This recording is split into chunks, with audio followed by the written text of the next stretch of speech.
Guys আমি double sniper হাতে নিয়ে অনেকক্ষণ ধরে ঘুরতেছি ভাই, কিন্তু কোনো এনিমি নাই, এর একটা কষ্ট মনের ভিতর। পরে হঠাৎ জুম করে দেখি কি একটা এনিমি এই তাঁবুর ঘরের ভিতর বসে আছে, লুট করতেছে মনে হয়। এনিমি বাইরে আরেকটা আছে, আগে ওরে মেরে লই। একটা শট দিছি, আবার দিছি আরেকটা শট, কিন্তু লাগে নাই ভাই। সামনে যাই দেখি ওরে মারতে পারি কিনা ভাই। ওরে মারতে পারলে সে একটা খেলাই আজকে স্নাইপার দিয়া। এই হে করে কেন রে এত কুত্তা লাহান খালি কোন সময় গেগু করতেই আছে? ইয়া এই মা আমি এই যে গেম খেলতেছি ঘরে, বুঝছো? গেম খেলতেছি গেম খেলবি বালা কথা, কিন্তু কুত্তা মতো এমন আজকে লেগা।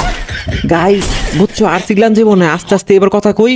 এই যে ক্রোনো ছাড়ছে, ক্রোনোর ভাঙতেইব, কিন্তু ক্রোনো ভাঙানোর মনে হয় আমি ওয়াল মেরি বাই উকংটা ভেঙে গেছে আমার জোনের ভিতরে আছে দেখে, বুঝছো? ওরে এবার মারমু। এই রে ভাই, এটা কেমনে কি? আয় হাই ভাই, কেমনে মারলাম ভাই? গাইস বুঝছো, হয় নিশ্চয়ই হ্যাকার, আমি 100% হ্যাকার। ওরে তো সামনে পাইলে এমন এ একটা জানোয়ারটা তোর একবার কইছি না গেম খেলবি বালা কথা, চুপচাপ খেল, কিন্তু এত কথা কষ্ট লাগা বেশি। হ্যাঁ